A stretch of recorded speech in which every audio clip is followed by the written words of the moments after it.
Sekolah minggu, rumah kanak-kanak semua.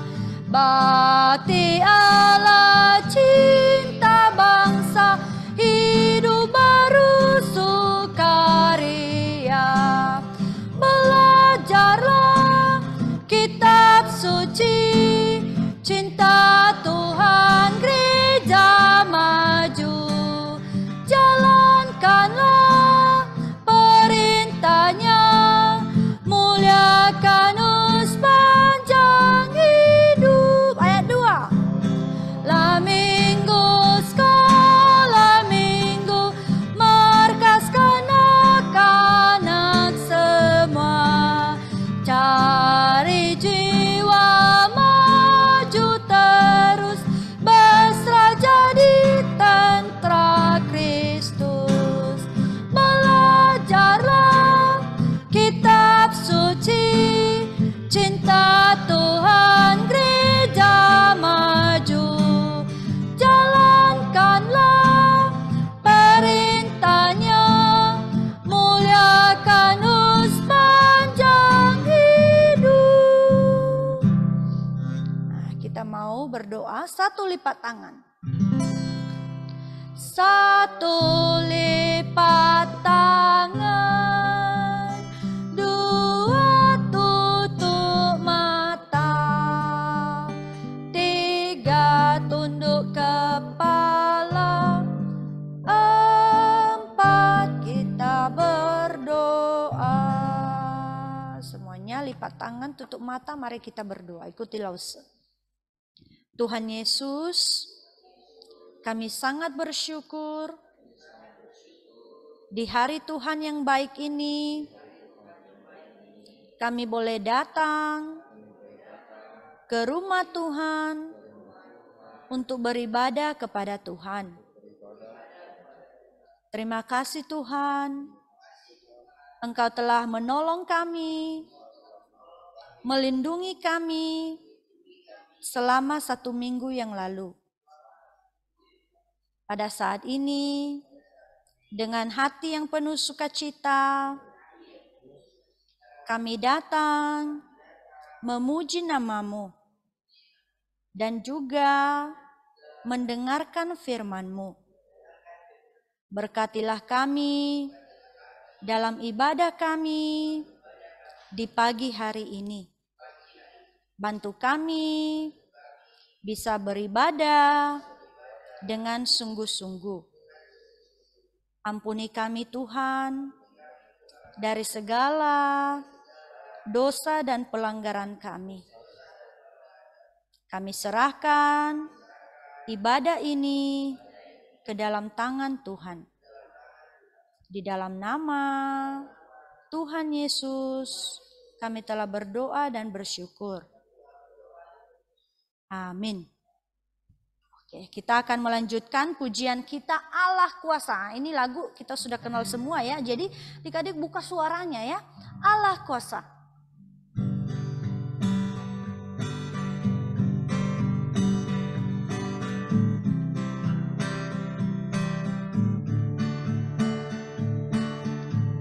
Ayo semuanya. Allah Kuasa melakukan segala perkara. Allahku Maha Kuasa.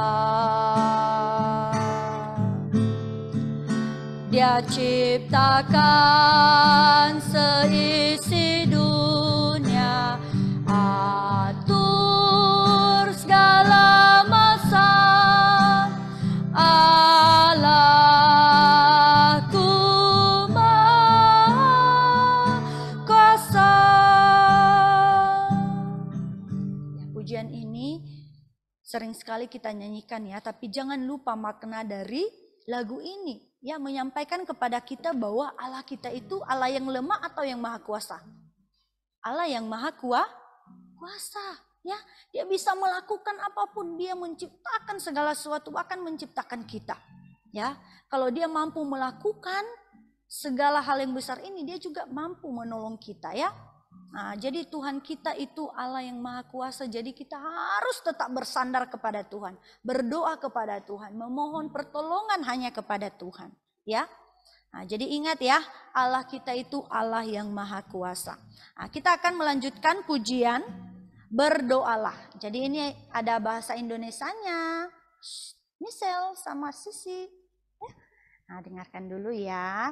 Oke, kita nyanyi bahasa Indonesia, baru nantinya ada bahasa Inggrisnya. Oke, kita nyanyikan bahasa Indonesia, baru setelah itu Inggrisnya.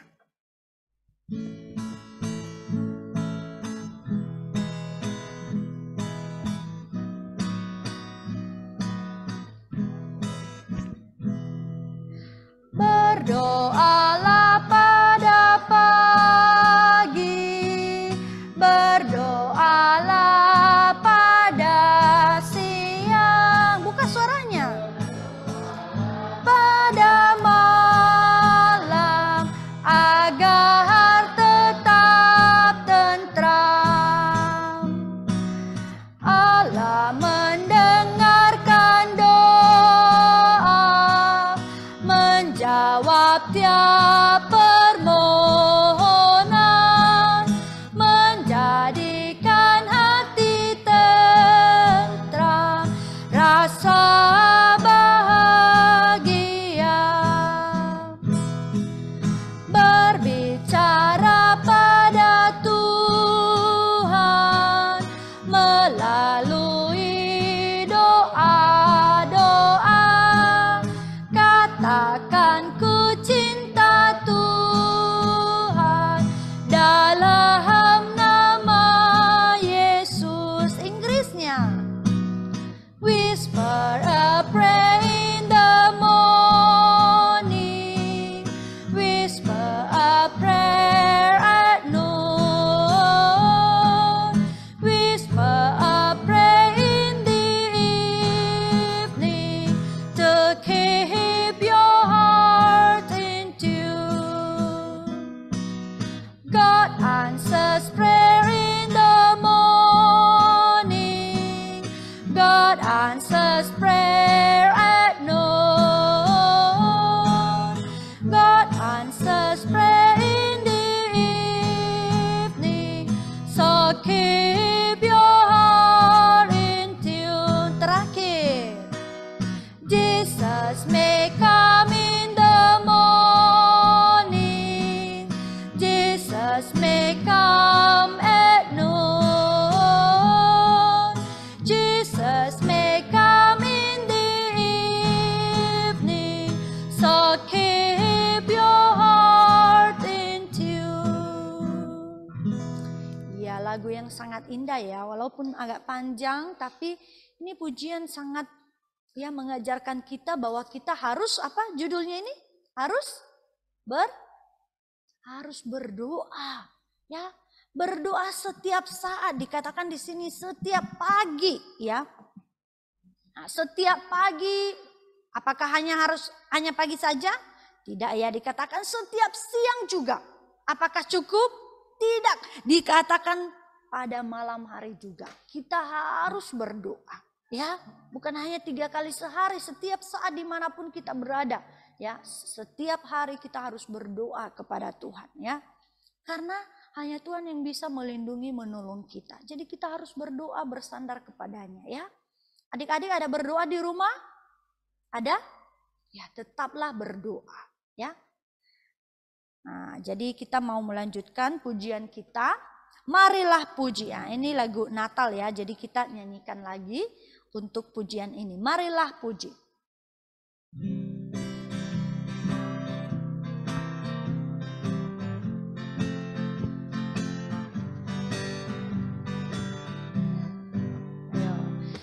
Yesus turun ke dunia, haleluya. Firman jadi manusia, haleluya. Di Bethlehem lahirnya, haleluya.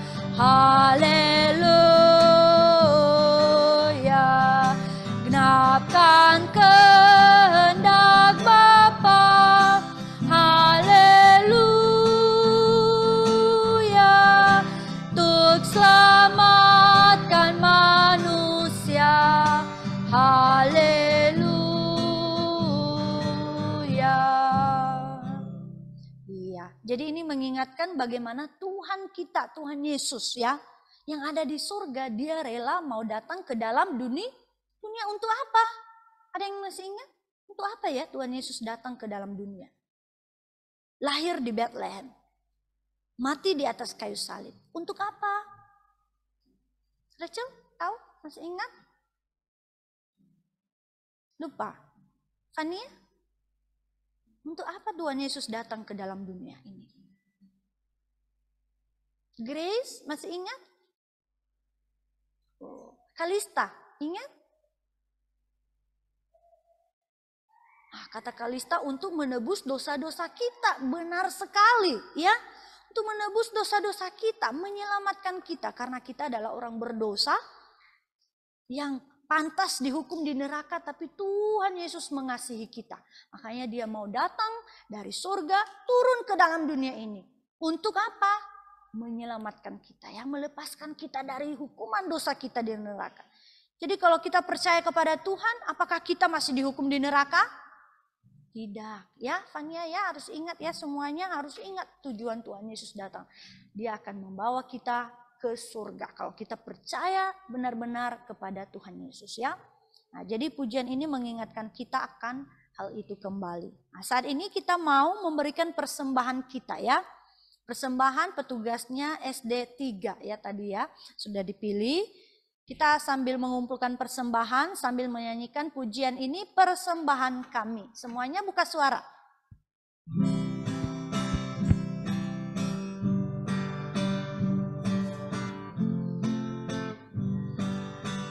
Ayo, persembahan kami. Persembahan kami pada hari ini, kiranya Tuhan terimalah dengan senang hati. Sekali lagi, persembahan kami pada hari ini, kiranya Tuhan terimalah dengan senang hati. Sekali lagi, persembahan kami. Semuanya nyanyi. Pada hari ini, kiranya Tuhan terimalah dengan senang hati. Kita mau berdoa ya. Lipat tangan, tutup mata, tunduk kepala, mari kita berdoa. Ikutilah Ustaz.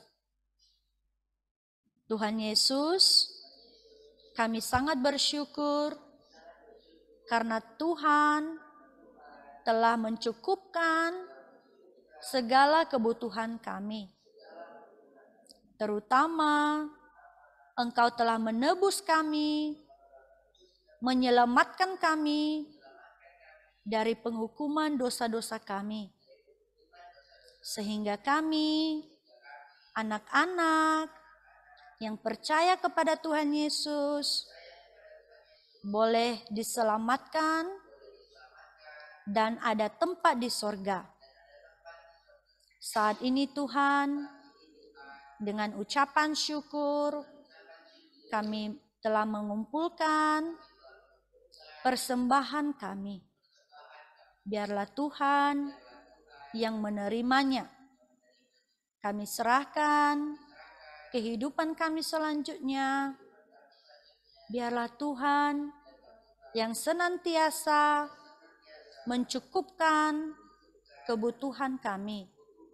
Berkati juga Papa dan Mama kami, berikan kesehatan dan kekuatan untuk bekerja bagi Tuhan. Di dalam nama Tuhan Yesus, kami telah berdoa dan bersyukur. Amin. Oke, terima kasih Natania dan Carol. Saat ini kita mau mendengarkan pengumuman ya. Yang pertama, saat teduh anak sekolah minggu gabungan kelas kecil dan besar via Zoom diadakan setiap malam. Jam berapa? Jam 8 sampai jam 8.30. Hanya setengah jam saja ya. Jadi adik-adik yang masih belum join, please join ya. Harus setiap malam Grace ikut, oke? Nah, yang lainnya semuanya harus ikut ya. Karena saat teduh ini baik bagi kita. Kita belajar firman Tuhan setiap malam ya. Nah, jadi semua anak-anak sekolah minggu ikut bersaat teduh setiap malam ya. Nah, yang kedua, asisten diminta untuk langsung update jumlah anak di grup sekolah minggu ya. Nah, yang terakhir, yang ketiga, latihan paduan suara sekolah minggu akan diadakan setelah cerita firman Tuhan di aula kebaktian jam 9.15 Teng.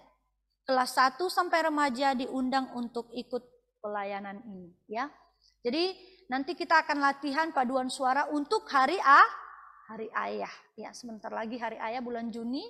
Jadi kita mau latihan lagi paduan suara supaya kita bisa menyanyikan pujiannya dengan baik.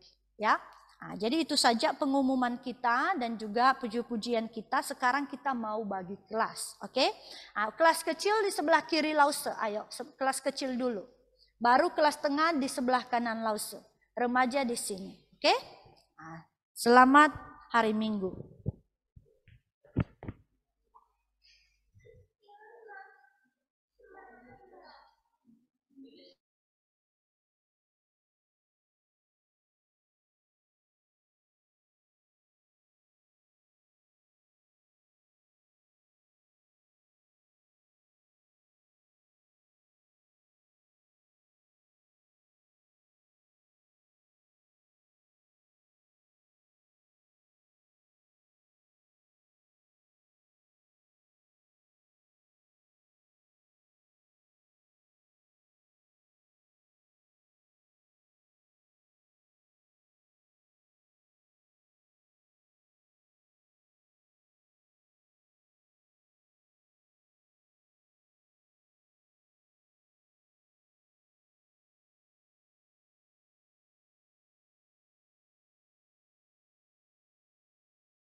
Ya, sebelum kita cerita firman Tuhan, kita berdoa terlebih dahulu.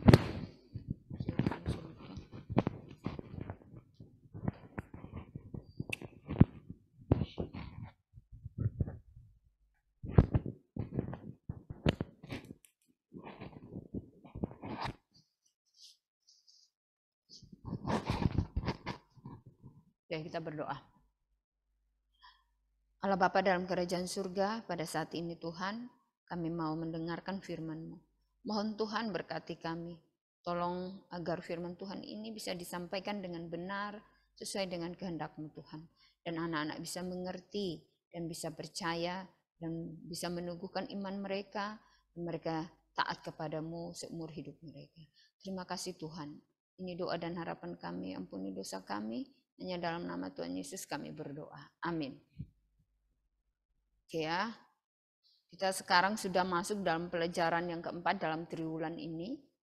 Nah, judul pelajaran kita, saya baca bersama-sama yuk. 1, 2, 3. Kelahiran dan masa kanak-kanak Yesus. Oke, sebelum itu kita harus ada ayat hafalan ya. Silahkan ambil Alkitabnya. Oke, Alkitabnya ambil. Ya, ayat hafalannya itu terambil dalam Yohanes 1 ayat 1 sampai 4. Kita ada di sini ya. Ambil Alkitab dulu yuk. Koko Breden ambil untuk Lause 1 ya. Yohanes 1 ayat 1 sampai 4. Oke, semua ambil Alkitab karena nanti Lause akan suruh kalian buka juga gitu. Yuk ambil. Lausa mau yang Alkitab bukunya itu.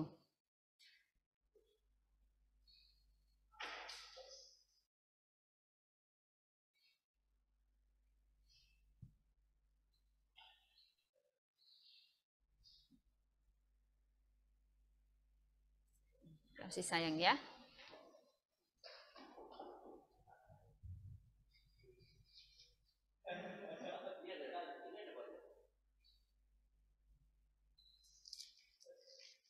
Hati-hati itu. Oke. Nah, sekarang buka Yohanes 1 ayat 1 sampai 4. Ya, kita hafal bersama-sama ya. Langsung juga. Ya, kita semua hafal, oke? Ya, jadi langsung kasih kesempatan mungkin paling lama 7 menit. Jadi 8.30 langsung akan tes karena ini lumayan ya. Yohanes 1 ayat 1 sampai 4. Oke? Itu hafal di situ, Sang. Yuk. Ini 8, sekarang 8.23 ya. Nanti 8.30 langsung tes ya. Yohanes 1 ayat 1 sampai 4. Oke, semua ini sudah buka? Ketemu? Yohanes 1 ayat 1 sampai 4.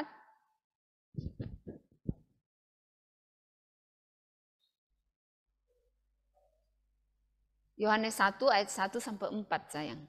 Ayat hafalannya. Kamu mau hafal? Enggak, ini apa? Ayat firman Tuhan, sayang, beda. Tapi kalau Matius bisa hafal ayat 1 sampai ini ya, ayat 1 sampai 14 dalam waktu 7 menit boleh? Ya, silahkan, sayang. Ayo hafal ya, semua hafal, sayang. Serius nih. Nanti karena kalian sedikit langsung tes satu persatu.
Ya, 1 menit lagi.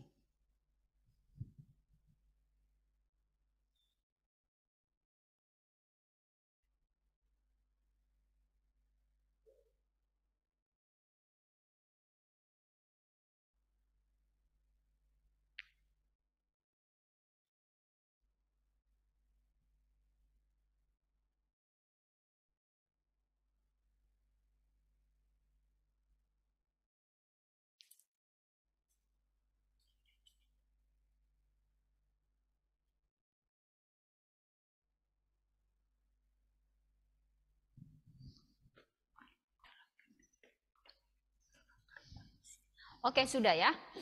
Udah 7 menit. Oke ya, jadi ini panjang ya.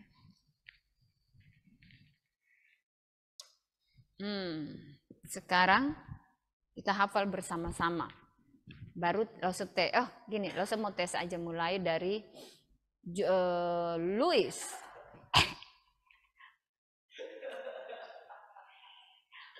Kenapa ketawa sayang? Belum. Nah, coba. Yuk. 1, 2, 3.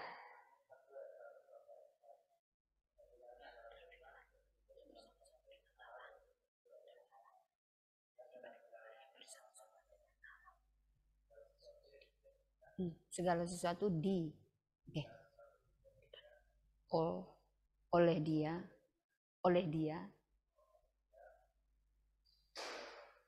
dan tanpa dia,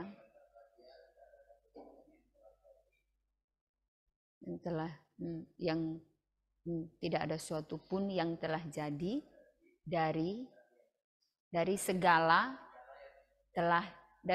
yang telah dijadikan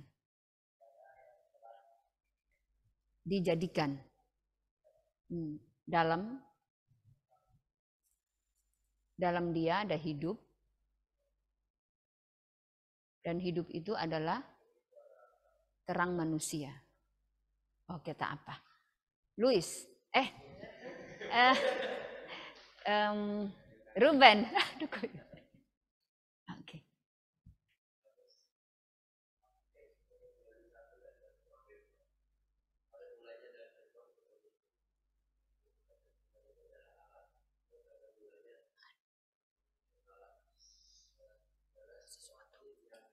Segala sesuatu dijadikan.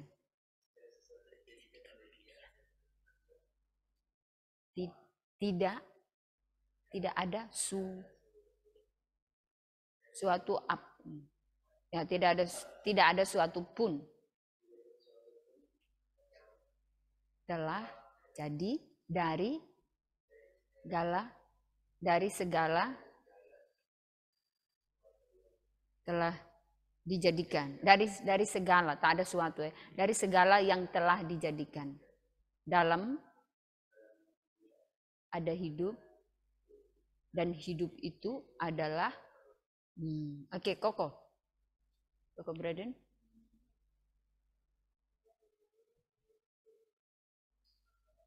Firman itu dan firman itu adalah Allah. Ia pada mulanya bersama-sama dengan Allah. Segala sesuatu dijadikan oleh dia. Dijadikan oleh dia, dan tanpa dia,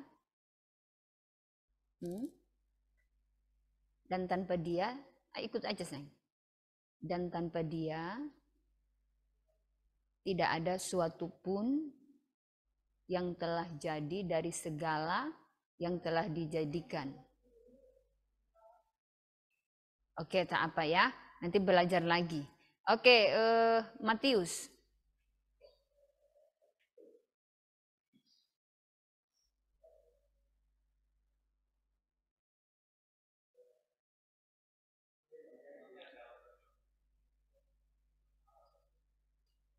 Firman itu adalah Allah.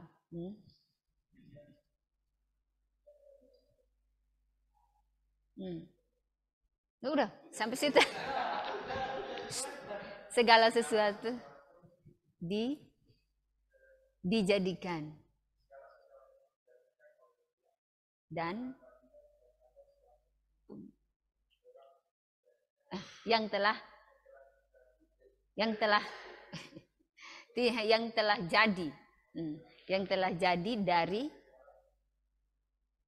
tak ada sesuatunya, dari segala yang telah dijadikan. Dalam dia ada hidup itu, dan hidup itu adalah terang manusia. Oke.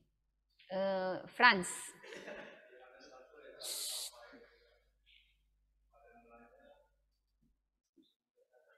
Firman.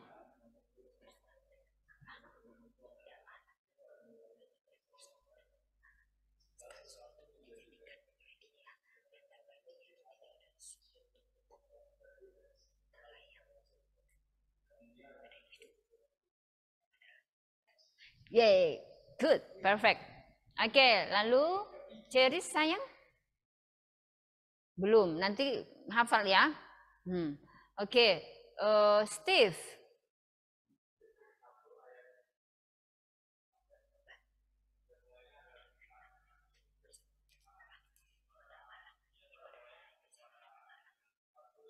Segala sesuatu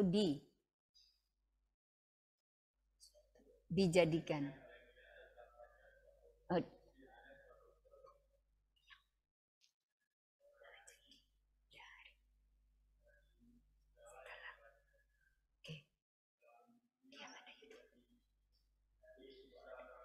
Oke, good. Terakhir. Yohanes 1 ayat.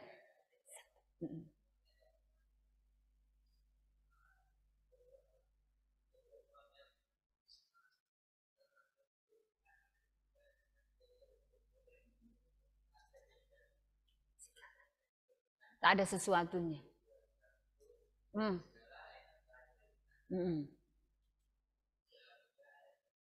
Dalam dia saya ada hidup itu dan hidup itu adalah terang manusia. Oke, nanti kita akan baca kembali ya ayat firman Tuhan ini. Nah, ya, jadi nanti kalian harus hafal 1 sampai 14 loh. Ya, jadi jangan lupa, jangan hanya hafal di sini lalu lupa ya. Nanti minggu depan 1 sampai 4 lagi, 1 sampai 5. Oke, hari ini 1 sampai 4 kan? Minggu depan 1 sampai 5, nanti sampai 1 sampai 14. Oke ya, sudah ya. Nah, bersyukur ada yang sempurna ya tadi ya. Franz, lalu adiknya ya. Nah, bersyukur ya. Artinya waktu 7 menit itu bisa juga kita pakai untuk hafal. Oke, nah yang lain yang masih belum tingkatkan lagi ya. Oke, tak apa, kita harus berusaha untuk Tuhan ya. Nah, kita lihat kembali apa judulnya. 1, 2, 3. Kelahiran dan masa kanak-kanak Yesus. Oh ya, sorry. Langsung inilah ya. Oke, ulang ya. 1, 2, 3. Kelahiran dan masa kanak-kanak Yesus. Nah, jadi kisah mengenai kelahiran dan masa kanak-kanak Yesus itu terambil dari Matius 1 ayat 1 sampai 2. Matius 1 sampai 2, kemudian Lukas 1 sampai 2, kemudian Yohanes 1 ayat 1 sampai 14 ya. Nah, jadi kita perhatikan baik-baik ya, fokus ya. Nah, apa tujuannya setelah kita mempelajari ini? Apa yang ingin kita capai? Pertama, ya, kita bisa menyelidiki kelahiran Yesus dan masa kanak-kanaknya. Ya, langsung yakin lah ya, kalian sudah menguasai ya. Udah tahu ya bagaimana Tuhan Yesus lahir, apa yang terjadi di sana, ya. Oke, tapi hari ini kita ulang supaya ingat terus, supaya kita bersyukur ya. Nah, kemudian yang kedua mempelajari bahwa Yesus adalah anak Allah dan selalu berada bersama Bapa di surga ya. Selalu bersama dengan Bapa, kayak Allah Bapa. Kemudian memahami apa artinya menerima dan percaya kepada Kristus. Ya, jadi kan selama ini kita tanya, siapa yang percaya kepada Tuhan? Siapa yang percaya kepada Tuhan Yesus? Semua angkat tangan. Tapi apa maksud? Apa artinya? Apa maknanya? Kita masih belum terlalu paham. Nah, atau mungkin kita sudah paham, tapi kita diingatkan lagi ya. Nah, sekarang pertanyaan untuk kalian. Kitab apa saja yang menceritakan tentang kelahiran Tuhan Yesus? Waktu itu Teacher Rachel udah kasih tahu. Kitab apa saja yang menceritakan tentang kelahiran Tuhan Yesus? Ayo cepat, yuk. Empat kitab Injil semuanya, yakin? Oke, coba sekarang apa jawabannya? Matius dan Lukas. Tak apa. Ya, tapi ingat ya, ketika ditanya lagi harus ingat. Jadi ini yang khusus menceritakan tentang kelahiran Tuhan Yesus itu hanya dua kitab ini, dua Injil ini ya, Matius dan Lukas. Karena yang lain itu tak ada cerita, mereka tak memulai dengan kelahiran Tuhan Yesus ya, tak ada ya. Oke, kita lanjut. Sekarang Bu lihat Alkitabnya. Coba lihat perikop-perikop dalam Matius 1 ayat 2. Tahu perikop-perikop kan? Coba kita hanya melihat perikop-perikopnya saja. Yuk. Matius. Ayo buka. Langsung mau kalian buka sekarang. Bukan Matius. Maksudnya buka di Matius 1 ayat 2. Maksudnya Matius pasal 1 dan 2. Oke, nah kita lihat. Sudah lihat di situ perikop-perikop apa saja? Nah, yang pertama mengenai apa di situ? Silsilah Tuhan Yesus. Yang kedua apa? Kelahiran Yesus Kristus. Yang ketiga orang Majus dari timur. Penyingkiran ke Mesir. Siapa yang penyingkiran ke Mesir? Siapa itu? Siapa yang pergi ke Mesir? Hah? Iya, lalu pembunuhan anak-anak di Bethlehem. Lalu apa? Kembali dari Mesir. Nah, ini semua berkaitan dengan siapa nih? Berkaitan dengan siapa? Tuhan Yesus pada waktu kelahirannya itu ya. Nah, sekarang coba perikop-perikop dalam Lukas 1 dan 2. Lukas 1 dan 2. Coba buka apa saja. Ya, ada pendahuluan, apalagi? Pemberitahuan tentang kelahiran Yohanes Pembaptis. Kalian ingat bahwa Yohanes Pembaptis itu pendahulunya Tuhan. Dia menyiapkan jalan bagi Tuhan. Jarak kelahiran mereka berapa? Usia mereka bedanya berapa bulan? Iyalah. Ayo cepat. Aduh. Ayo cepat. Berapa? 6. 6 apa? Iya, 6 bulan. Oke. Coba. Ada Maria dan Elizabeth. Lalu apa? Nyanyian pujian Maria. Kelahiran Yesus. Apalagi gembala-gembala. Kalian tahu ya apa yang terjadi? Yesus disunat dan diserahkan kepada Tuhan, Simon dan Hana. Yesus pada umur 12 tahun dalam bait Allah. Langsung merasa udah ini tapi ternyata belum. Yesus pada umur 12 tahun dalam bait Allah. Nah, jadi ini dari sini kita melihat ya, kita bisa diingatkan kembali kisah-kisah atau apa yang terjadi pada saat Tuhan Yesus lahir ya. Nah, oke, nah kita lihat dulu pertama. Nah, Tuhan Yesus ini kelahiran Tuhan Yesus pada waktu siapa yang memerintah pada saat itu dibilang Kirenius menjadi wali negeri Syria. Nah, jadi maksudnya wali negeri itu kayak semacam pemimpin di satu daerah ya. Kalau misalnya di Batam ini siapa pemimpinnya? Maksudnya di Kepri. Gubernur. Ya kurang lebih kayak gitu ya. Gubernur ya. Nah, jadi dialah wali negeri atau pemimpin di Syria pada saat itu. Nah, kira-kira kapan itu? Kapan itu Tuhan Yesus lahir pada saat si Kirenius memimpin ini ya? menjadi wali negeri ini.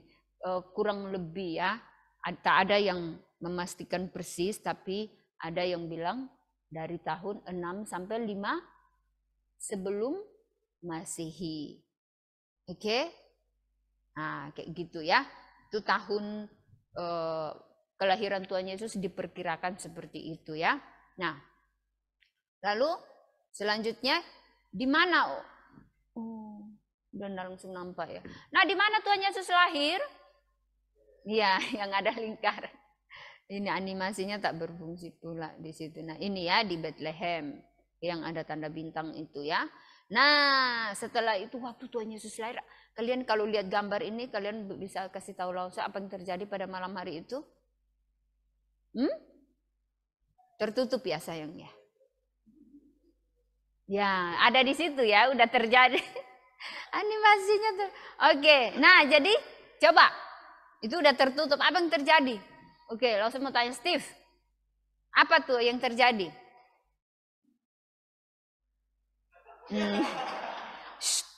Langsung tak mau main-main ya. Langsung tak mau main-main ya.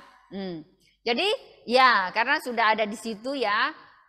Pada saat kelahiran Tuhan Yesus itu menjadi sukacita atau kesukaan ya, terutama bagi orang Israel karena mereka menanti-nantikan raja ini. Dan siapa yang memberitahukan kepada para gembala mengenai kelahiran Tuhan Yesus ini? Yaitu seorang malaikat. Dia kasih tahu bahwa raja yang dinanti-nantikan itu telah lahir ya. Yang juru selamat dunia itu telah lahir. Nah, dia beritakan kepada para gembala. Nah, dia juga kasih tahu ya ciri-cirinya seperti apa ya. Ya kalian akan menemukan dia di mana ya. Nah, dikasih tahu sama mereka, lalu sebentar. Nah, setelah itu tiba-tiba dikatakan bahwa tampaklah bersama malaikat itu sejumlah besar bala tentara surga. Mereka memuji, memuliakan nama Tuhan. Ya, itu yang terjadi. Coba, siapa yang lahir lalu ada bala tentara, ada malaikat yang memuji, memuliakan nama Tuhan? Hanya Tuhan Yesus, karena dia adalah Allah ya. Nah, coba sekarang kita mau melihat ya. Karena dikatakan bahwa Tuhan Yesus lahir di mana? Di Bethlehem, tapi di mana tepatnya? Nah, ada orang yang bilang di kandang ternakan. Nah, coba kita melihat rumah pada zaman Alkitab ya, pada masa itu seperti apa. Nah, coba lihat di sini. Nah, jadi rumah orang Israel pada saat itu kurang lebih mungkin seperti ini. Nah, jadi mereka punya rumah utamanya. Nah, itu ini dia ya, mereka tinggal di sini. Tapi mereka juga ada sisi yang lain, mereka siapkan juga untuk ternak mereka. Kayak begini. Nah, jadi waktu Tuhan Yesus mau lahir, mau dilahirkan, di sini sudah penuh. Karena waktu itu kalian masih ingat mereka pergi kemana? Mengadakan sen? Ya, jadi semua orang yang merupakan keturunan Daud ya, orang Israel, mereka harus kembali untuk mengadakan sensus itu. Nah, jadi banyak sekali dan sudah penuh. Oke? Nah, jadi di sini sudah tak ada lagi tempat. Nah, akhirnya mereka harus memilih di sini. Makanya dibilang di kandang ternak. Ya, kayak ginilah. Nah, jadi tak khusus seperti kita yang di sini yang kalau kandang ternak khusus, dikasih khusus di satu area. Jadi bukan seperti itu ya. Nah, tapi kayak beginilah ya. Mungkin selama ini kita berpikir gitu kan, tapi bukan. Nah, jadi di rumah, tapi di situ memang disiapkan khusus untuk ternak. Karena memang rumah orang Israel diciptakan seperti ini, dibuat seperti ini. Oke? Nah, jadi supaya kalian bisa mengerti sedikit mengenai kandang ternak yang dimaksud. Nah, coba pada masa kelahiran Tuhan Yesus, raja siapa yang memerintah? Raja Herodes. Herodes Agung ya. Nah, coba kalian apakah dia suka? Apakah dia suka? Nah, tadi langsung bilang kelahiran Tuhan Yesus menjadi kesukaan besar bagi orang Israel karena mereka menanti-nantikan raja itu ya, yang dijanjikan dalam perjanjian lama. Tapi tidak bagi Raja Herodes. Ya iyalah, tahtanya terganggu, nanti dibilang raja yang baru telah lahir. Artinya tahtanya terancam, akan diambil alih. Mungkin dia berpikir seperti itu. Jadi dia mau membunuh, ya. Nah, coba kalau lihat gambar ini, kita ingat ya siapa yang bertemu dengan dia. Orang Majus dari timur. Lalu dia memerintahkan kepada orang Majus ini supaya kalau ketemu kembali lagi kasih tahu sama dia di mana. Nah, bukan untuk pergi menyembah dia ya, tapi untuk membunuh. Nah, tapi ini dia Raja Herodes ya. Oke. Nah, tapi apa yang terjadi? Apakah Tuhan membiarkan hal itu? Tidak ya. Tidak, Tuhan tak membiarkan hal itu, dan orang Majus mereka dituntun oleh Tuhan melalui apa? Bintang untuk bisa bertemu dengan Tuhan Yesus. Mereka memberikan persembahan. Masih ingat apa saja persembahannya? Emas, kemenyan, dan mur. Setelah itu mereka pulang tak melalui tempat itu lagi. Mereka tak bertemu dengan Herodes. Nah, Herodes kesal sekali. Lalu tadi kita sudah melihat perikop-perikop itu, dia membunuh bayi-bayi yang ada pada saat itu. Dengan harapan di antara sejumlah banyak bayi itu ada bayi Tuhan Yesus. Tapi Tuhan Allah tidak membiarkan hal itu terjadi. Tuhan Allah melalui malaikatnya menyampaikan kepada Yusuf dalam mimpi. Dia harus pergi ke Mesir untuk menyelamatkan bayi Yesus. Nah, Yusuf taat dan sekarang mereka pergi ke Mesir untuk sementara waktu. Namun Raja Herodes sudah meninggal. Tuhan kembali lagi memberitahukan kepada Yusuf dalam mimpinya, kembalilah ya, kembali ke mana? Ke tempat mereka semula. Lalu pada saat mereka kembali, mereka tinggal di mana? Di Nazaret. Ya, jadi Tuhan Yesus selamat ya. Tinggal di Nazaret. Dan bagaimana masa kanak-kanak Tuhan Yesus? Ingat bahwa Tuhan Yesus adalah Allah 100%, namun manusia 100%. Hanya tidak melakukan dosa. Jadi artinya Tuhan Yesus juga menjalani masa kanak-kanaknya seperti kita, main-main bersama teman sebayanya, ya kurang lebih seperti ini ya di Nazaret. Nah dikatakan nanti kita lihat bahwa dia menjadi kesukaan manusia dan juga Allah ya. Nah jadi coba kita lihat ya, pasti Tuhan Yesus itu sangat baik ya. Nah jadi semua suka sama dia juga, lihat di sini ya. Nah dia main seperti biasa, dan papa di dunia ini yaitu siapa namanya? Yusuf. Yusuf apa pekerjaan dia? Tukang kayu ya. Ini ya, apanya tukang kayu. Dia hidup bersama dengan Maria dan Yusuf seperti biasa. Dan ini dia. Pada usia 12 tahun. Ya, seperti biasa orang Israel, mereka setiap tahun harus kembali ke Yerusalem untuk merayakan apa? Paskah ya. Nah, jadi mereka pergi untuk merayakan Paskah, dan so pasti Tuhan Yesus ikut ya. Nah, waktu mereka pergi, ini apa? Tuhan Yesus bersama dengan mereka. Tapi waktu pulang, mereka pikir Tuhan Yesus bersama dengan dia, bersama dengan Maria dan Yusuf di antara banyak orang itu. Ternyata mereka sadar, mana Tuhan Yesus? Di mana dia? Apakah mereka biarkan sajalah anak itu? Tidak, mereka sayang ya, mereka kembali mencari dia sampai mereka harus temukan, dan ternyata berada di mana? Berada di dalam bait Allah. Apa yang dilakukan? Sedang bersoal jawab dengan alim ulama. Nah, kalau Laususelvi cari apa arti alim ulama, dibilang guru. Nah, guru yang sudah menguasai ya, guru yang sudah tahu tentang kitab orang Yahudi. Oke, dia sudah menguasai itu alim ulama. Tapi dia masih, coba siapa yang 12 tahun di sini? Ceris berapa sayang? 11. Berapa sayang? Seperti Ceris gini loh, 12 tahun, tapi udah menguasai sama dengan gurunya. Bahkan mungkin lebih lagi. Karena kenapa? Karena Tuhan Yesus adalah Allah. Dia tahu semuanya. Ya, nah jadi dia bersoal jawab dengan alim ulama saat itu. Lalu Ini ya, jadi mereka membawanya pulang ya.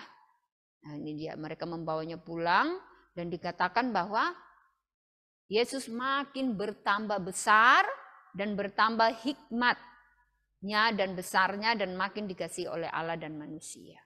Nah tentu saja karena Tuhan adalah Allah, dia tak melakukan dosa, dia jadi anak yang baik.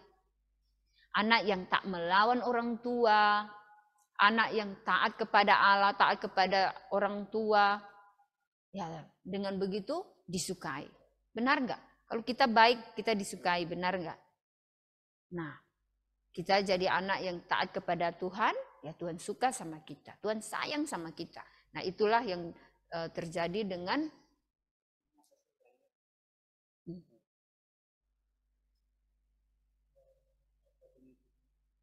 lalu memunculkan lagi gimana? Oke, thank you. Oke ya. Nah, jadi Tuhan Yesus ini masa kanak-kanak dia, masa dari lahir sampai masa kanak-kanak dia yang tercatat dalam Alkitab. Nah, jadi tapi setelah itu Tuhan Yesus semakin besar. Saya coba lihat sebentar ada gambar apa. Nah, ini ya. Tentu semakin besar ya, pasti dia membantu papanya. Jadi dia karena anak tukang kayu, dia bantu juga papanya untuk mengerjakan pekerjaan tukang kayu. Nah, ini dia. Jadi inilah kisah kelahiran dan kanak-kanak Tuhan Yesus. Yang perlu kita pelajari adalah ya kita harus meniru Tuhan Yesus menjadi kesukaan bagi manusia dan Allah. Nah, untuk itu maka kita harus menjadi anak yang taat kepada Allah dan taat kepada orang tua kita, menjadi anak yang baik. Maka kita menjadi kesukaan, ya, kesukaan atau menyenangkan Tuhan. Dan kalau kita menyenangkan Tuhan, otomatis kita menyenangkan manusia, ya, menyenangkan orang tua kita, menyenangkan sesama kita, ya. Nah, masih ingat lagi bahwa Tuhan Yesus lahir untuk apa? Lahir ke dunia untuk apa? Menyelamatkan kita, ya. Jadi janji Tuhan terlaksana. Masih ingat janjinya pertama di mana? Kejadian 3 ayat 15. Jadi inilah penggenapannya. Nah, tapi tuntasnya pada saat kematian Tuhan Yesus di atas kayu salib. Nah, jadi janji Tuhan walaupun bertahun-tahun, berpuluh-puluh tahun lamanya atau beratus-ratus tahun lamanya, tapi akhirnya digenapi juga. Nah, karena kasih Tuhan kepada kita. Nah, kita bersyukur ya. Nah, sekarang coba kita lihat silsilah Yesus Kristus. Nah, itu ada di dalam Matius 1 ayat 1 sampai 17 dan Lukas 3 ayat 23 sampai 38. Sebetulnya langsung mau kalian baca, tapi terlalu lama. Sebentar lagi kita sudah mau harus selesai. Nah, coba lihat di sini agak ini ya, buram ya. Ada blur gitu, tapi masih nampak ya. Oke, nah coba dari silsilah Yesus Kristus ini ya, begitu banyak nama ya. Nah, begitu banyak sekali nama. Coba yang langsung lingkari itu. Itu ada siapa? Yuk, dari pertama siapa? Abraham. Lalu ada Raja Daud. Lalu ada Salomo. Lalu yang terakhir Tuhan Yesus. Nah, yang dilingkari ini mengingatkan kepada kita janji Tuhan. Apa janji Tuhan kepada Abraham berkaitan dengan Tuhan Yesus? Apa janji Tuhan kepada Abraham? Kok ingat? Ayo, Franz. Yang berkaitan dengan Tuhan Yesus ya.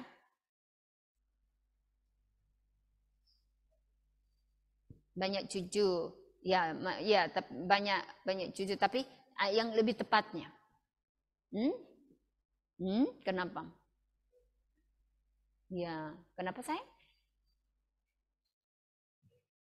Nah, itu sama prinsipnya ya. Banyak keturunan ya. Nah, tapi yang lebih pastinya yang berkaitan dengan Tuhan Yesus ini adalah dikatakan bahwa dari Abraham ini di semua bangsa di dunia ini mendapatkan berkat. Dari keturunannya semua bangsa di dunia ini mendapatkan berkat. Nah, coba. Padahal dia orang Ibrani, kita orang Indonesia. Apakah kita bisa mewarisi berkat-berkat yang berkat-berkat yang Tuhan kasih. Enggak kan? Berkat jasmani tak mungkin kan? Lalu berkat apa? Ya ini, Tuhan Yesus. Dia menjadi juru selamat bagi kita. Sebenarnya itu adalah berkat terbesar ya yang kita dapatkan dari Tuhan. Itu juru selamat yang menyelamatkan kita dari dosa. Nah, kemudian Tuhan juga berjanji kepada Daud ya, bahwa dari keturunan dia ya akan lahir seorang raja yang memerintah selama-lamanya. Yaitu siapa? Tuhan Yesus. Karena siapa lagi raja yang memerintah selama-lamanya? Apakah ada raja manusia yang bisa memerintah selama-lamanya? Tak pernah mati? Tak mungkin. Nah, inilah Tuhan Yesus ya. Nah, jadi pada akhirnya datanglah Tuhan Yesus yang lahir dari ini. Siapa? Maria ya. Nah, jadi Tuhan Allah Bapa di surga menggenapi janjinya yang sudah dijanjikan pertama waktu di Kejadian 3 ayat 15, kemudian dilanjutkan dengan dijanjikan di Abraham, Raja Daud ya. Oke, nah kita lanjut. Jadi dari sini kesimpulan dari silsilah itu adalah Yesus merupakan keturunan Abraham dan Raja Daud. Sebagaimana yang telah Allah janjikan dalam perjanjian lama. Nah sekarang kita masuk pada Yohanes 1 ayat 1 sampai 14 ya. Ayo. Kita baca bersama-sama secara cepat. 1, 2, 3. Pada mulanya adalah firman, firman itu bersama-sama dengan Allah, dan firman itu adalah Allah. Ia pada mulanya bersama-sama dengan Allah, segala sesuatu yang... Ulang, sorry sayang. Ulang. Segala sesuatu dijadikan oleh dia, dan tanpa dia tidak ada sesuatu pun yang telah jadi dari segala yang telah dijadikan. Dalam dia ada hidup, dan hidup itu adalah terang manusia. Terang itu bercahaya di dalam kegelapan, dan kegelapan itu tidak menguasainya. Datanglah seorang yang diutus Allah, namanya Yohanes. Ia datang sebagai saksi untuk memberi kesaksian tentang terang itu, supaya oleh dia semua orang menjadi percaya. Ia bukan terang itu, tetapi ia harus memberi kesaksian tentang terang itu. Terang yang sesungguhnya, yang menerangi setiap orang, sedang datang ke dalam dunia. Ia telah ada di dalam dunia, dan dunia dijadikan olehnya, tetapi dunia tidak mengenalnya. Ia datang kepada milik kepunyaannya, tetapi orang-orang kepunyaannya itu tidak menerimanya. Tetapi semua orang yang menerimanya diberinya kuasa supaya menjadi anak-anak Allah, yaitu mereka yang percaya dalam namanya. Orang-orang yang diperanakan bukan dari darah atau dari daging, bukan pula secara jasmani oleh keinginan seorang laki-laki, melainkan dari Allah. Firman itu telah menjadi manusia dan diam di antara kita. Dan kita telah melihat kemuliaannya, yaitu kemuliaan yang diberikan kepadanya sebagai anak tunggal Bapa, penuh kasih karunia dan kebenaran. Nah, jadi coba dari Yohanes 1 ayat 1 sampai 14 ini, apa yang kalian lihat mengenai Tuhan Yesus?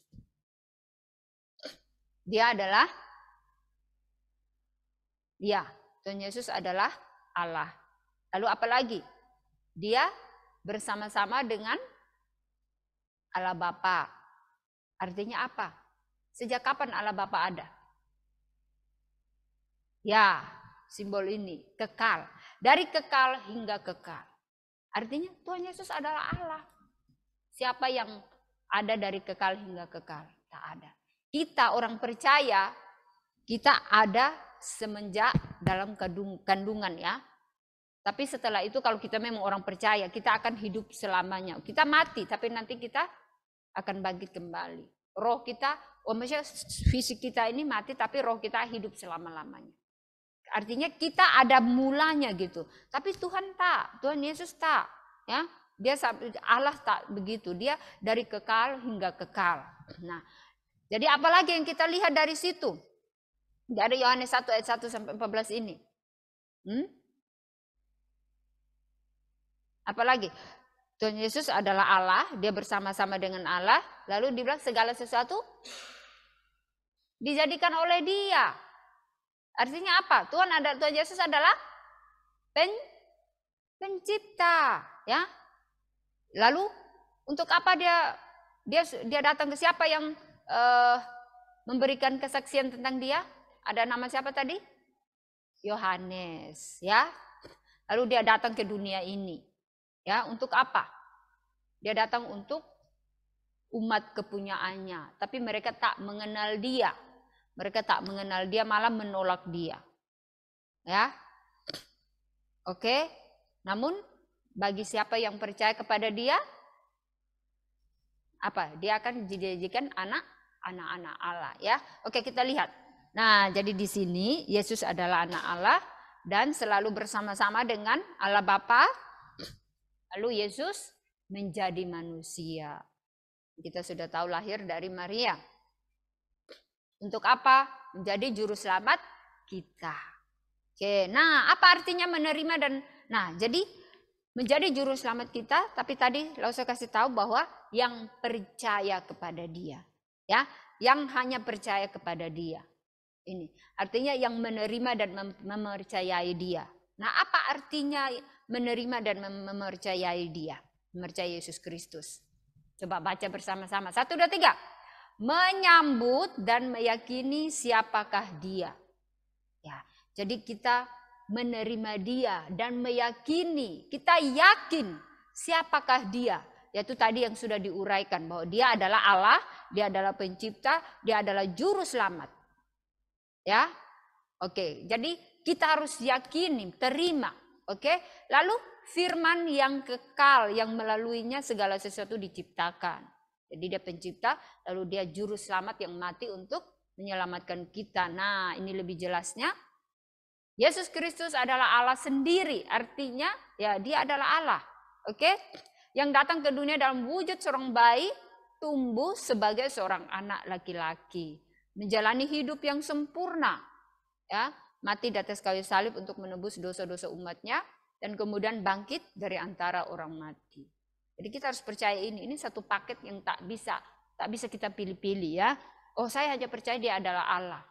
Tapi kita tak percaya bahwa dia datang sebagai manusia. Kita tak percaya, oh saya hanya percaya dia mati. Tapi tak percaya kebangkitannya. Tak bisa, harus sama. Lalu satu hal lagi, kita percaya dengan janjinya bahwa nanti dia akan datang kembali untuk kedua kalinya. Tapi itu belum digenapi, kita sedang menanti.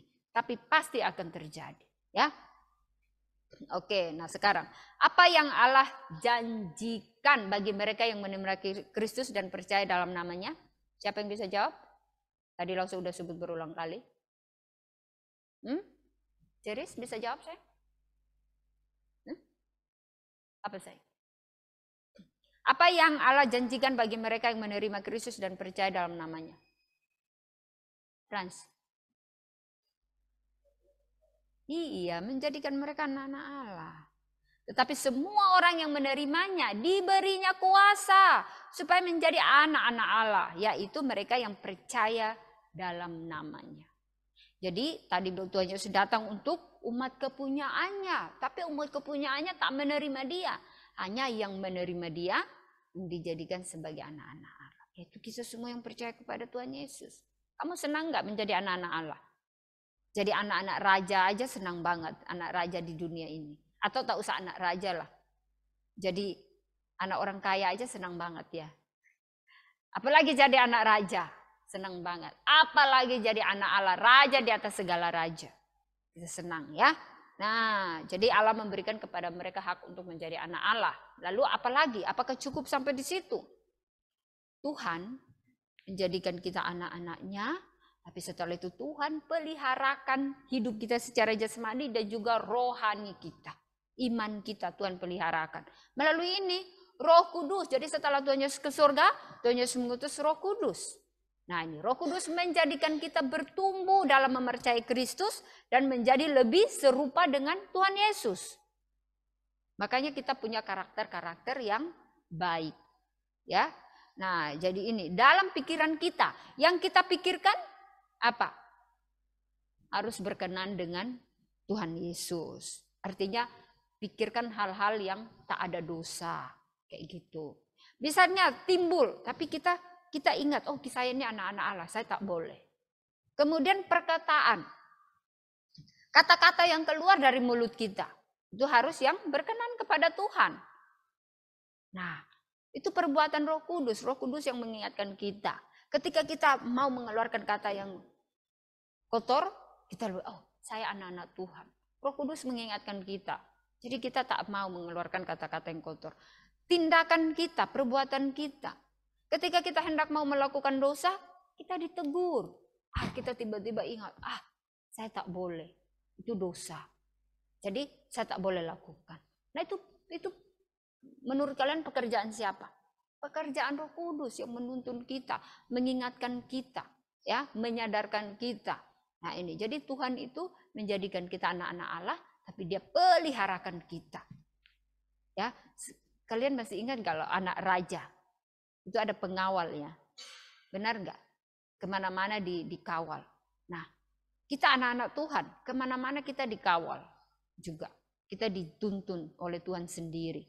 Dalam hati kita atau dalam diri kita ada Roh Kudus yang menuntun kita. Tuhan menjaga kita kemanapun kita pergi. Senang nggak seperti itu? Hanya kita yang kadang-kadang abaikan. Kita abaikan itu semua. Padahal Tuhan mengawal kita, Tuhan menjaga kita. Ada Roh Kudus yang menuntun kita ke jalan yang benar. Ya, kita bersyukur. Nah sekarang kita sudah tahu itu semua hal-hal yang baik ini dari Tuhan. Apa respons kita? Apa respons kita? Ya, percaya kepada Tuhan Yesus. Nah, puji Tuhan ya. Kita semua yang ada di sini sudah percaya kepada Tuhan Yesus ya. Benar? Coba angkat tangan. Langsung mau pastikan.